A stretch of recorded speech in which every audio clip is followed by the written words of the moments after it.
If it's knowledge, humour, or a different perspective that you seek, look for the wisdom in the words that we speak.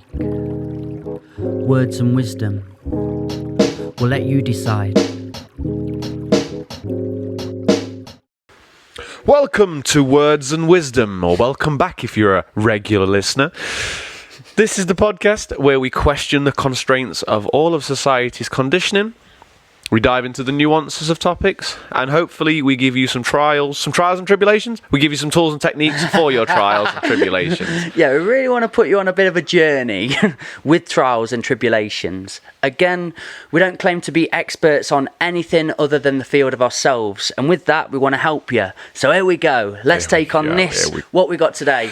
Today, Mikey, so this is a topic you wanted to cover, because recently, you've got a story for us, and I'll let you tell it. Recently, you lost a dear friend. Good friend. A good friend, and there was a story behind it. There's a poem behind it. I'd love to hear the poem as well. So if you want to. Okay, so we're looking at death today, and it's something that, it comes in our lives every so often, and then it makes you start thinking, and you sat there and you go, why don't I think of this more often? Why don't I think like this? Because it grounds me and it makes me question how I've been and what I've been doing. And this particular instance was so shocking. Young person, my mum's age, lovely Kate, rest in peace, and I've got a poem for you guys that I wrote for her. But Kate actually approached me a few months back, and we were always back and forth chatting. She's very supportive of my passion and poetry and what I'm doing. Absolutely lovely soul who's always there for people, helped anybody if you ask. Now, she asked me for something. She was just saying, Mikey, I'm feeling down recently. I've been in a few struggles. Can you write me a poem? And I was in my ego world and got a lot going on with the baby just being born, Chrissy struggling a little, or I don't want to say struggling, but finding the new changes quite hard to take hold of. So I was just piecing it all together. Now I said, Kate, I love you to pieces. I will do anything for you, but if you just give me a bit of time, I'll write you this poem. Now that time obviously never came. I didn't get a chance to see... Oh, sorry, the thing's gone. I didn't get a chance to see Kate. I wasn't reminded of it. It got lost in, how social media works, mate. An array of messages went down there, so I just forgot. Then when I got alerted of her death by my mum, it broke a piece of me, because my mind went straight to that. I was supposed to be doing something for Kate. And I didn't have chance. So it really hurt. There was a real burning sensation, an emotional roller coaster I took on that. So, and not just through an ego perspective, I should have done that poem, it would have made everything better. But she gives so much value to me as a person, so much time. Why didn't I give that to her? So then it started making me ask these questions in my mind of, what am I like with time? What am I like with my friends? What am I like with my family? Do I give value to it? Because we don't know when it's our last moment. We don't know when it's our last breath. So I'm going through all this, and then I swear to God, mate, which is a good choice of words there, but the next day, Chris's uncle, who we go to see all the time, a fantastic family, really healthy man, really healthy, runs all the time, marathons, weights, everything, had a heart attack. He said to his wife, they were moving a cabinet. He said, I've got to go to the doctors, or I've got to go for a lie down. And he said, are you all right? Actually, take me to the doctors. Drove him straight to the doctors, walked through the door, collapsed, heart attack. Wow. And then, he was in intensive care and a coma for 5 days, I think a bit longer. He's come back round now, and it's amazing, but they're resuscitating him for 45 minutes. And apparently he's one of the 1% that actually survived this. Of the millions and millions of people, they felt something worth in working on him and helping him survive. So it's another thing we've had to recollect, because when he came round to see the family, I was busy. I had to get work done. I was doing podcasts, I was editing, and I went for a small walk, but I didn't give them that deserving time that they've given me in the past. And it's this reoccurring theme. One more instance of another family member very close is my sister. Going on with our lives. I'm in flow at the minute of teaching in schools.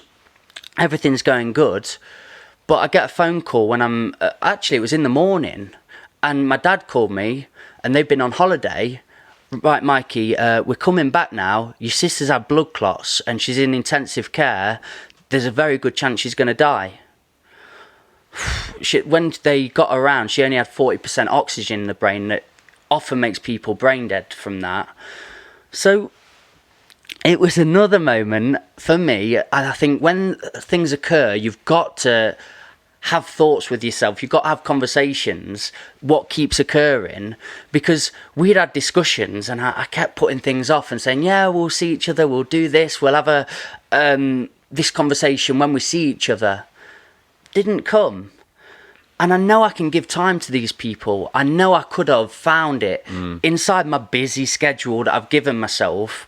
Things can be put off if needed. Things can be changed. And so all this conversation is from a anecdotal perspective of my experience. But then I think we need to look and consider the societal ideas we have towards death, particularly in our society, because I've watched documentaries on death, and I think it's a great topic to touch on.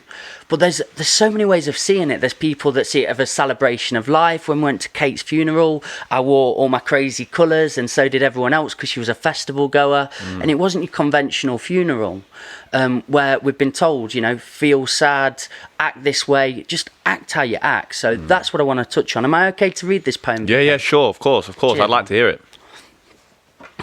Here we go. This is Kate's poem.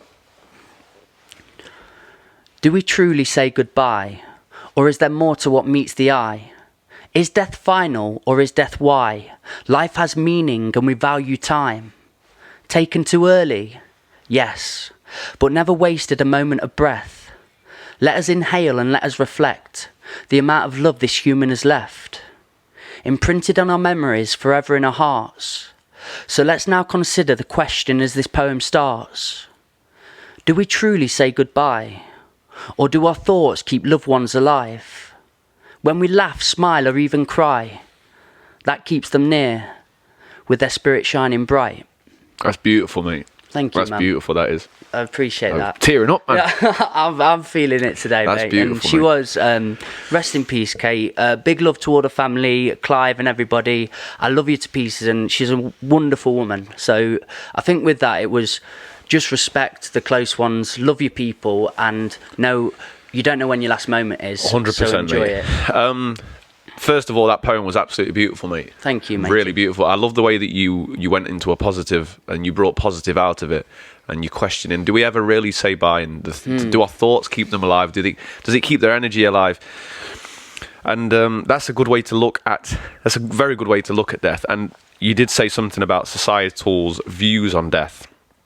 And I do think we need to, what I personally do is I constantly remind myself that I am going to die and my loved ones are going to die. And when you remember that on a daily basis, some people might argue that and say, that's a very negative way of thinking. Thinking, I'm going to die.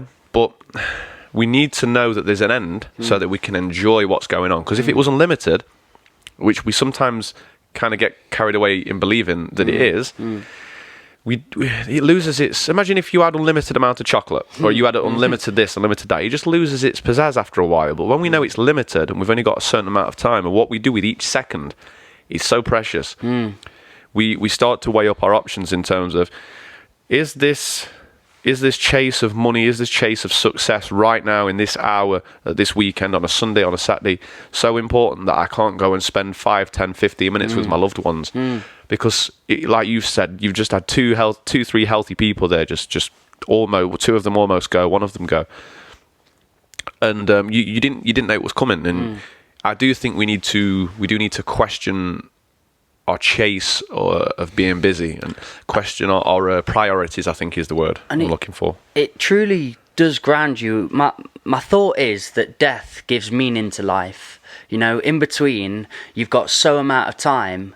Really utilize it, really put it into practice, because you can, if you lived on Groundhog Day in this loop on an infinite cycle, you just tomorrow, and nothing will get achieved. But if you make it as precious and as meaningful as you possibly can in this short space of time we've got, you're gonna really fulfill not just your life but everyone around you's life, and give value to that time. You see, for me, I've had phobias of death. Because we're not talking about it in society. We don't for a young age. I worked for a charity last year to create a documentary called Winston's Wish. And they're a charity that help young people, very young people, that have dealt with the death of a parent or a close one and a loved one.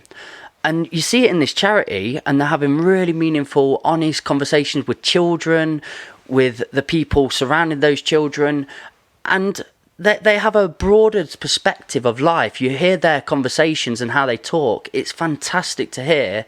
But then as you go to school and you're in a class and there's that one person that's lost a parent, the whole class don't know how to approach them. The teacher doesn't know how to approach them, because it's this risky subject that we shouldn't be talking about, or we can't bring up because we don't know how to approach it.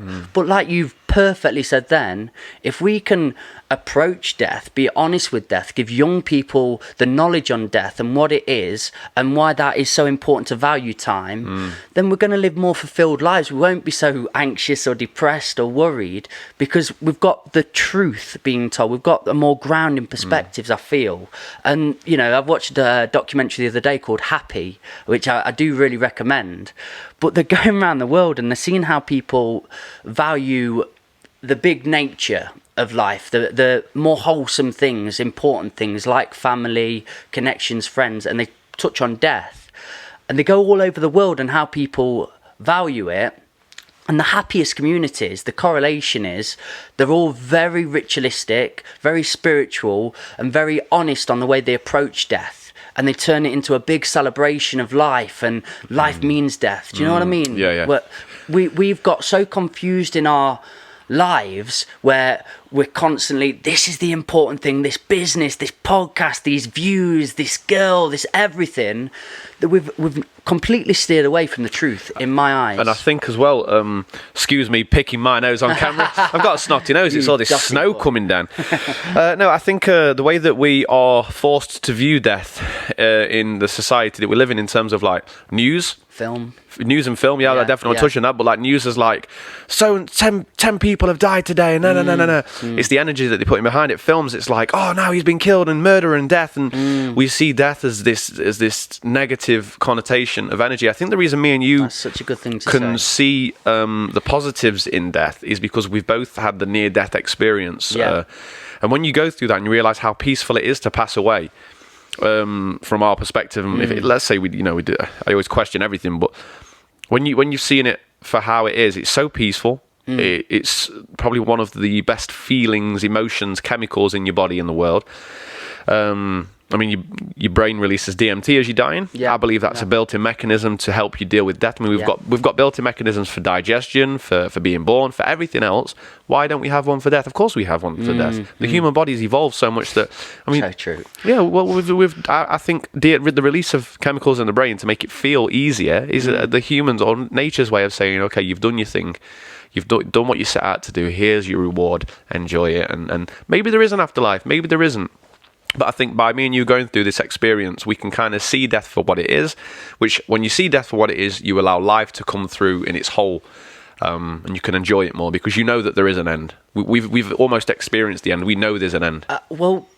Yeah, and another perspective on that, what I experienced. So it's a common thing with psychedelics in particular, but it can happen with death experiences, is you have a thing called an ego death. So it's death of self that I've been through. And when I died, because I was trying to run away from death, I was repelling it, I was going through a terrible experience and trip, running around, no, I don't want to die yet, my time's not over, pegging it all around, people after me. And the moment I run out of breath and I couldn't keep going, I just had to crumple into the ground. I remember it vividly. It was quite painful, and my universe started going inside it, imploding. So I went into nothingness, and then poof, something happened where the consciousness was still there. There was something after that, and I'd gone into the universe. I know this is probably very hard for people to grasp who haven't had an experience. I'm sure it's hard for you to grasp still. It is, and I don't think words ever give it justice. They can't give it justice. Like we said before, like the honey. Trying to explain the taste of honey. You can't explain it. It's impossible.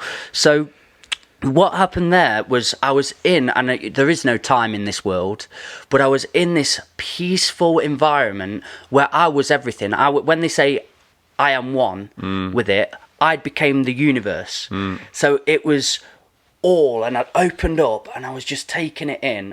Let's say in a human perspective, I've been there 10 minutes, but it felt like eternity. So I was there. And then when I came round, and the time where I'm being tasered, not great, but I was screaming, I am one. I had all the answers then. So I was trying to get up and tell them I'm not a threat. I understand. We are one. We are life. We are death. We are everything in between. And the police didn't get that. So, yeah, of course not me. Yeah, some crazy guy on acid like, I've got all the answers. We're all one. But it really, so what it did, that experience, was just slap me in the face as hard as it possibly could, the universe could, and just tell me I've got an ego, I'm so attached to who I am and the death of who I am, and that worried me to high hell. That really scared me of where I'm going to go, the unknown. We fear the unknown. Yes, we do. When I was shown that, when I knew all I built is, there's a Michael Markham, he likes poetry, he's got a mum and dad called Becky and Dave, he's got a girlfriend called this is his existence. When he ceases to be, when he decays into the earth, the energy that he is passes somewhere. It goes on. And that's how I see it. We are energy. If you look into ourselves and you keep going further in and further in and further in, science has explained to us, this is science now, that we are atoms that go into energy, and energy can't cease. We're all made of the same stuff as we well. Are, we are vibrations. Yeah. And I know that I need to get my poncho on now and have my pipe, but it's the truth. We are vibrations, and 100%. vibrations pass. 100%. I want to go back to talking about death and the way that we view death as well. This might trigger a few people, and I don't mean any offense in what I'm about to say. It's simply my perspective, and it's my opinion, and it helps me deal with death.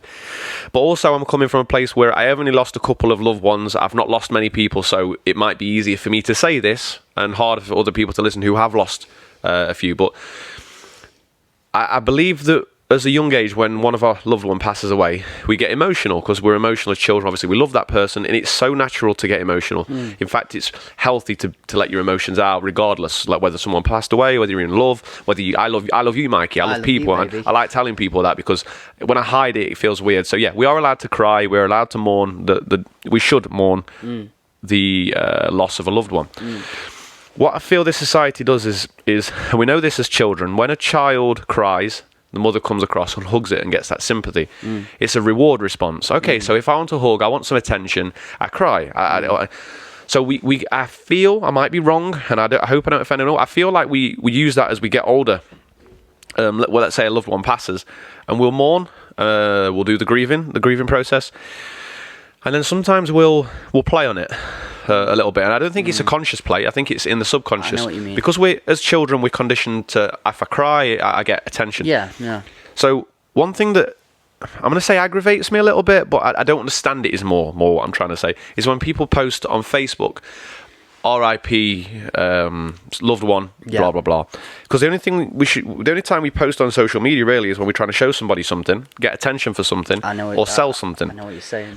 So it's like, I feel like the reason we view death so wrong is because we're going about it in so many wrong ways with the media, the films, the way that we're trying to use it for it. Some people use it for attention. I'm sure I've done it in the past. And when we do that, we don't allow ourselves to actually appreciate our loved one and get over it and enjoy their existence of life, because we're so caught up in our own selfish ways of, oh, I'm getting attention for this. That's my perspective on it. I don't know if you can... Dude, I love what you said then, personally, because that's a spin I would have never imagined to say.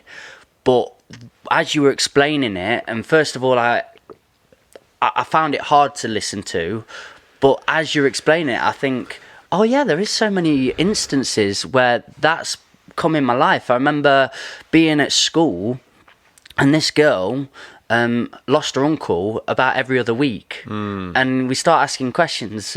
How many uncles has she got? I don't know if you can have that many uncles. And she just wanted attention. She wanted people to come to her, give sympathy, give love, and it to be around her, because we did find out her uncle wasn't dead. Wow. Yeah, and it happened, I don't want to ever give names away, because obviously this is people's lives here. It happened on here. Somebody lied about their uncle being here so she could have a bit of time off work. But then, you know, we give them flowers, we give them love, we give them appreciation and time and chocolates and healing. And again, it's this reward system. And, yes. And there are times where we need to give those reward systems and help people heal in authentic, real ways. But I think what you've just said then so perfectly explains how we can approach death in a negative light, in a negative way. I think another factor from that, we put expectations on people on how they should feel. We want to feel how we feel. Another example is life. With Chrissy bringing life into this world and having a baby, we've built so many ways of telling women, you're going to feel this, you're going to get this experience, this is what's going to happen, this.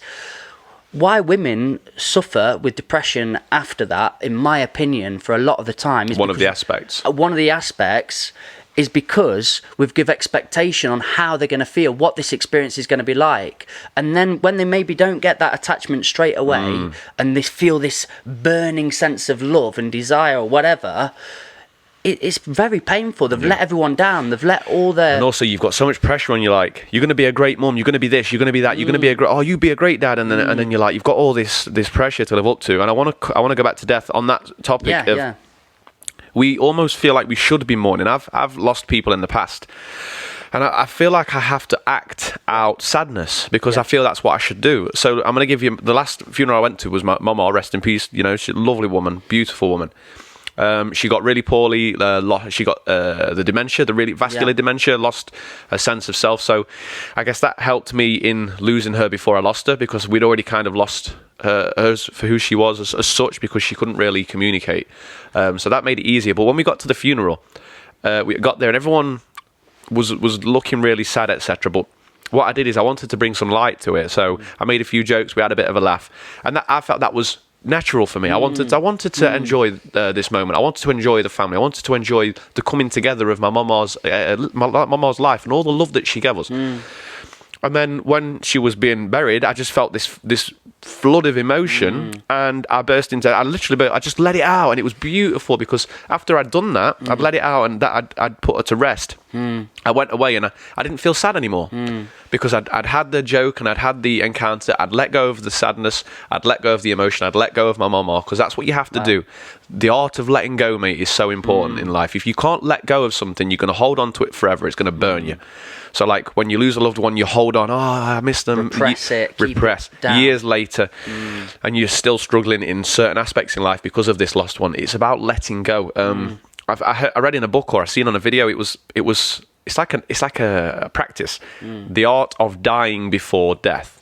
So you meditate, or you close your eyes, or you just lie down and you just imagine. We've all got good imaginations. We need to use them more. You just imagine the death of yourself, first of all. You imagine you lay in your coffin, you're at your own funeral, you're there, and then what does it feel like? How does it feel to know that you're gone and there's nobody else there? How does that feel? Meditate on it for 5 to 10 minutes, and you come back around with an understanding of, oh, okay, that's all it is. Or maybe you'll experience your own emotions, but you'll deal with them there, and maybe you'll get scared, and you'll be like, oh, God, that's scary. But you'll deal with those emotions. Then you imagine... I've imagined... It's funny to say, but... I've meditated on my loved ones passing away, because I know they're going to pass away, and I want to be prepared for it, because I don't want to be devastated with this thing. it's like preparing for death before it comes, because it is coming. It is coming, and we do need to truthful conversations. Truthful conversations, man. Yeah. I love that, what you're saying, and that's how I feel in the education system, in all the ways we approach it. If we remind ourselves on this as much as we can and have these light-hearted, interesting, real discussions on it, we are going to be more equipped. And just going back into that funeral, the one I went to on Thursday, I can reiterate that point you said and explain I didn't know how to feel. My mind's running all over the place. I'm sat there with people trying to smile, make it a bit more lighthearted. Oh no, people are looking sad. Maybe I should look sad. Oh, I'm looking up, listening in, thinking, I wish I was a bit more sad here. I wish I was a bit more sad, because I'm seeing all these photos and she's making me smile. I love that the family are there, the times I've had, and I'm feeling this lovely connection for a while, and we're sharing these stories and I'm laughing in a nice manner. And then the moment they close the curtains and you have to go past it, the moment I walk past the coffin, I don't know if it's the energy there as well in the room or what happened, and the actual letting go and saying goodbye, but oh man, do you know when your mouth has to close and you're like, don't quite let the tears out yet, just get outside first, because I was gonna roar, man. It was like a lion just letting it out, and so I got outside and I did, and I released, and I was like, oh, and it just become too much for me. But I allowed myself to feel how I feel, and I think that's the most important thing. Be as authentic, honest with your feelings as possible, and don't just do what those around you are doing, how you feel you should act. It's funny because that's where we can really believe that it's about us. Not believe it's about us. I don't want to sound like everyone's selfish, but we all have these conversations in our head in awkward situations, emotional situations. How should I act? Or what if people are about me? And it's not about you, it's about your loved one, or it's about that. Like for me, when I was crying, they was like, do you want to stand next to the coffin? I was like, no, and I stood back from everybody because I wanted to experience it in my own way. I didn't want to experience it in the way that everyone else was doing it, how it should be done. I just wanted to cry. I wanted to cry in the back. I wanted to cry to myself, think about my mama, and just let her go with love and enjoy her existence. And then, just as an idea or thought for people, not just in self, but how you help others around you deal with death and cope with it, allow them to feel that, and you position yourself what you feel is right. Because Chrissy, when she's dealing with her family from Germany and her mum, she took the approach of, I'm going to be the strong one here. I'm going to be giving the best advice, all of the positive reinforcement, and that's what I'm going to do. And it really helped her mum. And maybe her mum's got other people then that are there to just listen, or there to be sad with her, because I think that might be important. But position yourself what you think's right and what you think's going to help that person accordingly to your relationship. Do you know what I mean? I guess we all have a role to play. We all have roles to play, like classes. I used to play a game called World of Warcraft, right? Oh, my man. And you pick a certain race of character: night elf, dwarf, human, orc, whatever. And then you'll pick a subclass. And each class, so you've got like a warrior, which is like a sword and shield, a mage with a cast, with like a staff, and you have a ranger with a bow and arrow. And each class plays their own role. So you all have a role to play. The warrior takes all the damage and stands up front. The caster heals from the back. The ranger is in the distance firing arrows. And we all have roles to play in life. Like I feel like I'm the strong one, the supportive one, the logical one. I'm very logical in how I think. I need an emotional aspect in my life to help me with that. We all need these different roles. So the same thing when dealing with mourn, grievance. We need someone that's strong and logical to help us with those. And sometimes it's not quite nice to hear in the moment. I've said it at the wrong time. Like my mum lost her dog, and I says, well, everything has to die. And I said it in the wrong way at the wrong time, and she really flipped out at me. Not quite showing compassion in that time. But then Rebecca, my best friend, came round and she talked to my mum. My mum needed that emotional support right then. So Rebecca is a very, very, very emotional person. So like you say, there is no right or wrong way to do anything. Yes, yeah. But I do believe we need aspects of everybody in this world, in our life, to help everything come together and move forward nicely. It's an important thing you said. We had this discussion as we went for a walk the other day, me and Chrissy. A lovely one, because we spoke of death after hearing about our uncle, and it all the real world came to us, and we started having philosophical conversations, as you do. When we got into death, we really tried to go back to as far back as we could in our ancestries, so Neanderthal time. And where these concepts come from, I wonder if they did mourn back then, that they've got a lack of communication. They can't really talk, they're making noises at each other. Then they've got a tribe member that passes. I just reflect on, I wonder how that experience was. Maybe it was of grieving, because as the Vikings come in and it's very influenced with religion, and we're trying to give people, don't worry, because when a tribe member passes, they're going to go to this great place. This is what happens. So it's interesting to put into perspective and think of where religion come from. Have you ever seen Ricky Gervais's film?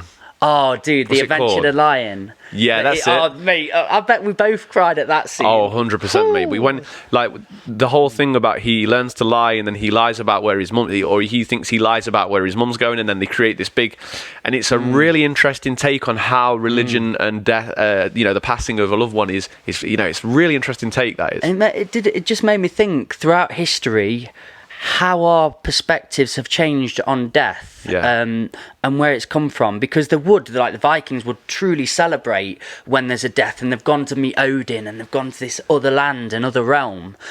But does that stem from a place of fear of the unknown? Did they create these ideas because thoughts started to come in, oh no, we've lost this tribe member that was a big part of this tribe, used to collect and hunt with us and help the women and, have a family?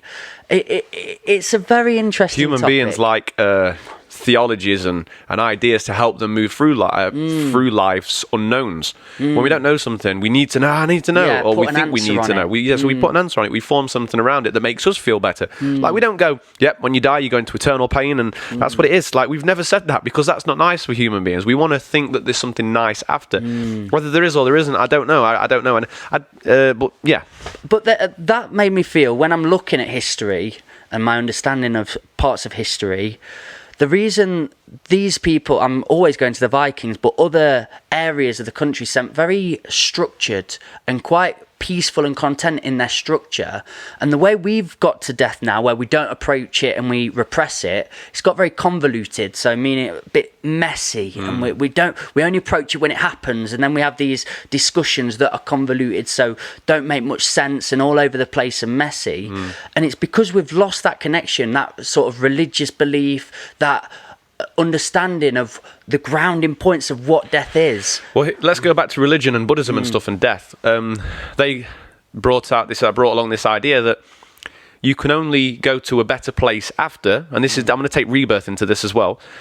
But you can only pass on to a better place after you die if you live in a certain way of, and people go, yeah, you can only go if you live in a certain way, if you live in a way of love and compassion, if you're good to people, you don't cheat, you don't harm, you don't murder, you don't steal. You be a good human being throughout your life. Not only will you feel good, so you'll bring heaven onto earth, but you'll also go to a better place after. And then the idea of rebirth is, if you act in a toxic, negative way, you're going to build up karma, negative karma, and you're going to have to repay that karma. So you're rebirthed back into maybe another form, like an animal, because energy only gets transferred, so they say, like an animal or a human being with a less you might be admirable life. You might be a slug with like one eye, or like a human being that gets born into a negative life style to start with, so that you have to learn these lessons again, get right what you got wrong last time, so that you can move forward into the eternal plane of love and compassion and high vibrations. So when the thing is when you've got that end goal of, if I want to go on to a better place, also I know that I am going to die, you treat your life with much more respect. I don't believe people are treating their lives with respect at the minute. Not everybody, but a large percentage, and I know that because of the amount of alcohol people drink, the amount of drugs people take, all the cheating that's going on, and all the sexual misconduct that's going on. We're not treating ourselves and our lives with respect. And if we knew that we was going to die, we contemplated on that. We at least believed that there was a better place after, or at least a place after that we could go. If we was decent human beings, we would treat our lives with more respect. I mean, we've got rid of religion, or we're getting rid of religion. We're getting rid of the ideas death of heaven. Religion. Death of religion. we say in YOLO, you only live once, but we use it in the connotation, or we used to say that, we're using it in the connotation of get drunk and do this and take drugs and nah. But then we're going to imagine this. Imagine you did that for the rest of your life. You didn't fall into a loving relationship. You constantly messed about. You got to the age where you was 70, you was lonely, you was decrepit because you hadn't treated your body right. You had disease, a real chronic disease because you wasn't eating right. And then you died. And your one life now has been just scrumpled into this negative. And you're looking back at 70 years old and you're thinking, damn, what a waste. Because now I'm going to die. Because death seems very real when you get old, I'm sure. Yeah. And we That's go, our real truth. that's the real truth. And we go, damn, what a waste. I'm falling to bits now. I wish I'd have looked after myself. I wish I'd have got into a loving relationship. I wish I'd have given my mum more love. That's why, I'm not of religious belief necessarily. I don't go to church every Sunday or so on, but I feel as a society we've steered so far away from our spiritual side, our religious belief that we've grounded ourselves on throughout history, that we've just mind-numbed ourselves now. We've got into this place of all egocentric, all narcissistic, all for self. And the beautiful principles that we've based our societies on, our beliefs on, who we are on, and more community values do come from religion, do come from spiritual-minded people. Or maybe religion comes from, we can twist that, just what you said is, maybe religion comes from the actual principles of loving, but we went away from that and you thought, how can we get people back? The fear of God. I love that, the saying, the fear of God, because you fear in God's judgment. So what we do is we give people this entity. Yeah. He's going to judge you at death. So be careful how you live. All of a sudden, people start living right again. So you could twist it around. And I love Matthew McConaughey. Listen to some of his interviews, man, and podcasts. I'll do what I want. Oh, yeah. You do what I tell you, my boy. Sorry. But he's got this great idea on it, and a lot of Hollywood are religious, a lot of America is still quite religious, but he uses the book and the Bible as metaphors, and he picks through it and chooses how he can use those ideas in his life and gets to use it as a pick and mix. What we have done, unfortunately, and a lot of people with religion, is misinterpreted it and picked apart it in a negative light and using it in negative ways. But he just goes, no, I don't know what's next. I don't know if there is a God or what there is, but I have this belief or burning feeling that there is something higher than me that's created this. I don't know what it is. And I'm going to look through this book of wisdom and just keep picking out the knowledge that I can use in my life in the best way, and keep putting myself on a platform where I knock my ego back down. I don't get too lost in self, and I remember there is life and there is death, and in between is mine to choose. I may as well bring it to the best world possible, but not in that YOLO perspective. In let's make now as good a time for me and others around me, and we can emanate that and build from that. And that's what it was to me. That's why I wanted to talk today on death, because I really have had to go through my life, through my experiences, and really piece apart what my belief is on death, what my reality is, and how I'm conducting myself. I love these podcasts. I love being busy. I love creating business and doing cool things. But of deserving people, I'm going to really make sure I give my time accordingly. I make sure I put time aside to be with my family and my loved ones and Ella. It's given me a new found respect and love for life. It really has. Yeah, definitely. Being aware of death will do that to you. It'll do that to you. And also, I like to live by saying when I say you're a long time dead, it really sets in stone that, we are a long time dead. Once we're dead, let's just say that there is nothing after, and we just lay there and that's it. So, last night, I wanted to semen retain so that I felt more energetic on this podcast, and I haven't seen the woman for a week, and she came round last night, and I said to her, I says, look, we need to make sure no sexual contact today, because I've got a podcast in the morning. I lost, but you know what, after I just said to her, I says, look, she says, oh, you shouldn't have done that, you're going to struggle tomorrow. I says, you know what, you're a long time dead. You're a long time dead. I thought, I just want to enjoy every moment as it comes. Try not to beat myself up too much. Try not to do too much damage to my body, but still enjoy the niceties of life, the alcohol, the chocolate. And I just want to feel good on 99% of days. But that's all comes from knowing that I am going to die one day, and I don't want to die anytime soon either. So I'm going to look after myself. I also, just before we wrap this podcast up, I want to talk about a book I've been reading, The Singularity is Near. And in that, it's talking about how these nanobots, which have been created now, they're called foglets. When you inject them into your body, or you get them into your body, and also outside of the body, they can come together. They can not attack, they can attach to our neurosystem, and they can make us see a virtual reality, okay? These nanobots, they can also come together in external, like atoms, and they can create the image of things, so they can create a virtual reality outside of the world. So we're going down this route, and this book is basically talking about, and if you're into artificial intelligence or you've done your research, you know that or you watched the Black Mirror episode where the two old people, the two ladies, they meet in the virtual reality. We are going down a route where I think to control the population or the damage of the Earth, we're going to be living in virtual realities using nanotechnology, which is weirdly enough in the new vaccines. Bearing in mind this book was published in 2005. And the idea of death will become very different, very, very different. I don't think we will die as such. I think we'll be given, and they've said this a lot, Ben Goertzel, who's like the head of AI in a certain thing, he's been saying you'll be given the choice to either live as you are and die as you are, as we do, or you'll be given the choice to live on for an extended period of time. I'm not going to say forever, but that's basically what they're saying. Okay. So that you can kind of choose to live in this virtual world, this virtual reality, but your body gets used. And if you look at what I watched, The World's End with Simon Pegg and Nick Frost, where they're going through those pubs and everyone's being taken over, replaced by these bots. And they get given the chance to live as young forever, or you can go on as you are. And I was like, wow, that's what's happening. So it's going to be interesting to see in the next 10 years, definitely the next 10 years. The next 5 years is going to show a lot of it as well, according to this book.